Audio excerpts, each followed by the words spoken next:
Éclipse totale de lune le 26 mai. La lune de sang est-elle un mauvais présage pour la région Pacifique?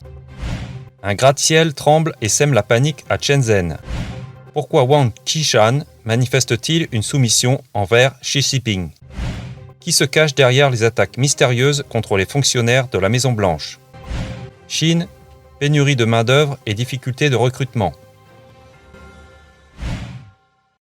Le 26 mai prochain, le ciel nocturne sera le théâtre d'une éclipse lunaire totale, qui sera la seule éclipse lunaire totale en 2021. En outre, ce sera une lune rouge. La lune sera progressivement obscurcie par l'ombre de la Terre, révélant une lune rouge sang, connue dans l'histoire de l'humanité sous le nom de lune de sang. L'éclipse lunaire totale sera visible depuis l'ouest de l'Amérique du Nord, le sud-ouest de l'Amérique du Sud, le Pacifique, la Nouvelle-Zélande, l'Australie et l'Asie du Sud-Est. L'éclipse de lune sera visible depuis la plupart des régions de Chine. En d'autres termes, l'éclipse totale de la lune de sang couvrira principalement l'ensemble de l'océan Pacifique et les zones environnantes. Dans l'histoire chinoise et occidentale, l'apparition d'une lune de sang est souvent accompagnée de catastrophes telles que des guerres et des meurtres. Les Chinois croient notamment en l'unité du ciel et de l'homme, et que les changements dans le ciel correspondent à la survenue d'événements majeurs dans le monde humain. Certains Taïwanais s'inquiètent de la prochaine lune de sang. Ils se demandent si elle témoignera de l'invasion par la force de Taïwan par le Parti communiste chinois pour déclencher une guerre. Certains analystes ont également souligné que dès l'entrée du mois de mai, des problèmes ont déjà surgi dans la région du Pacifique. À Taïwan, par exemple, qui était un modèle mondial de prévention des épidémies, de nombreuses infections locales ont soudainement apparu. Et d'autres régions comme le Japon, Hong Kong, la Thaïlande et les Philippines ont connu une détérioration rapide de l'épidémie au cours des 2 dernières semaines. En Chine continentale également, bien que le Parti communiste chinois ne l'ait pas rendu public, la situation est également très grave, comme en témoignent certaines mesures prises par les autorités. Certains pensent que les Jeux olympiques de Tokyo vont être reportés. Restons alors prudents au cours du second semestre de cette année. Le 18 mai dernier, l'immeuble du SEG Plaza à Shenzhen s'est soudainement mis à trembler. Au moins des dizaines de milliers de personnes ont fui le bâtiment. La vidéo en ligne montre les 2 paratonnerres situés sur le toit du bâtiment en train de trembler violemment et un grand nombre de personnes courant effrayées. Certaines personnes ont perdu leurs chaussures.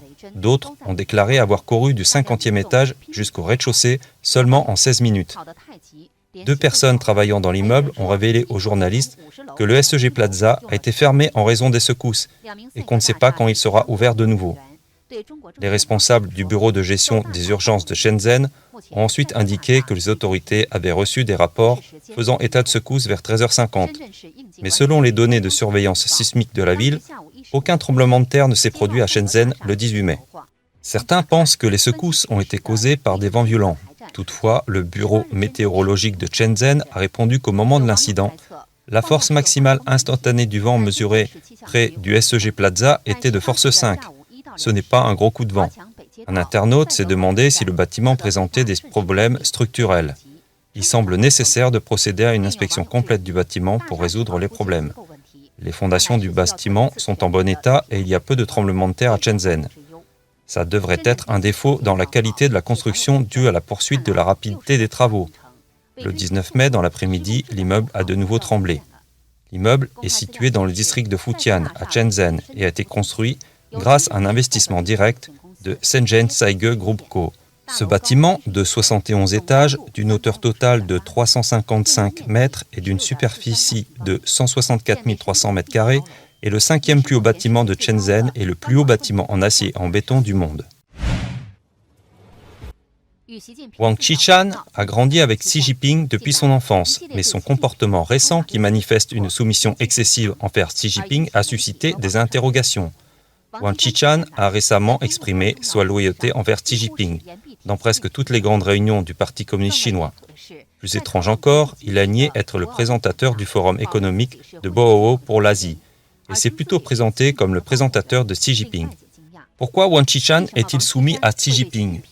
Selon les commentateurs d'actualité, Liu Qing s'est lié aux répressions subies par ses plus proches collaborateurs. Chen Qiqiang, connu pour avoir des liens étroits avec Wang Qishan, a d'abord été censuré puis arrêté et lourdement condamné pour avoir critiqué publiquement le déchaînement autoritaire de Xi Jinping. Le principal secrétaire de Wang Qishan ainsi qu'un ancien membre du personnel de Wang Qishan ont tous été sanctionnés par le parti. Les secrétaires de Wang Qishan ont été envoyés en prison ou réprimés en peu de temps, ce qui ne doit pas être pris à la légère dans les règles du Parti communiste chinois. Tant qu'un haut fonctionnaire suit le maître, il sera en sécurité, quel que soit le nombre de crimes qu'il commet. Avec la punition de l'ancien et des nouveaux hauts secrétaires de Wang Qishan, tous peuvent comprendre l'intention réelle du PCC, dont tous les fonctionnaires sont corrompus. Selon les règles du Parti communiste chinois, cette situation signifie que Wang Qishan est dans une mauvaise passe. Liu Qing suppose également que Wang Qichang, face au danger, aurait eu recours à l'auto-humiliation et à la promotion éhontée du tyran dictatorial afin de se sauver, ce qui est également un moyen courant et efficace de survie dans la sphère officielle du PCC. Selon CNN, en novembre 2020, 2 fonctionnaires du Conseil de sécurité nationale de la Maison-Blanche ont été mystérieusement malades. Le bureau du directeur du renseignement des États-Unis a déclaré qu'il lancerait une enquête plus approfondie sur l'incident. Selon certaines sources, un fonctionnaire de la Maison-Blanche s'apprêtait à franchir les portes situées près du bureau ovale de la Maison-Blanche lorsqu'il a ressenti un léger mal de tête suivi d'une insomnie. Mais tous les symptômes ont disparu au bout d'une semaine. Quelques semaines plus tard, un haut fonctionnaire a développé des symptômes similaires près d'une entrée de la Maison-Blanche. Il a été immédiatement emmené à l'hôpital car son état était plus grave. Les symptômes mystérieux de ces 2 fonctionnaires étaient très similaires au syndrome de la Havane, qui avait déjà frappé le personnel américain à l'étranger. Le syndrome de la Havane est une attaque présumée par une énergie inexpliquée sur le personnel de l'ambassade américaine à La Havane, à Cuba, après 2016, où ils ont ressenti des acouphènes, des vertiges, des maux de tête sévères, des nausées, des pertes d'audition et d'équilibre, et certains ont même développé des dommages cérébraux à long terme. La commission du renseignement du Sénat américain affirme que plus de 100 diplomates, espions et soldats américains ont développé le syndrome de la Havane. Selon les renseignements de la NSA, il pourrait y avoir un système de micro-ondes à haute puissance qui recouvre la zone de vie de la victime et provoque divers symptômes physiques et même des dommages neurologiques. Les agences de renseignement américaines ont décrit ces cas comme des événements de santé publique inhabituels. L'administration Biden a intensifié ses efforts pour recueillir des preuves et des cas similaires et identifier les causes dans l'espoir de les prévenir avant qu'ils ne se produisent. Des responsables de la défense américaine ont déclaré aux commissions des services armés de la Chambre et du Sénat qu'il n'y avait pas suffisamment de preuves, mais que les Chinois et les Russes étaient soupçonnés d'être à l'origine de l'incident.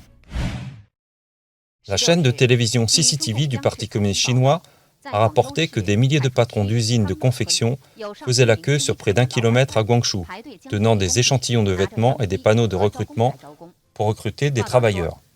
Selon le rapport, les travailleurs choisissent leur patron, produisant dans les nombreux villages de confection du Guangzhou. Ce n'est pas inédit que les patrons recrutent des travailleurs avec des échantillons de vêtements. Aujourd'hui, l'ensemble de l'industrie manufacturière en Chine connaît le phénomène du vieillissement des travailleurs.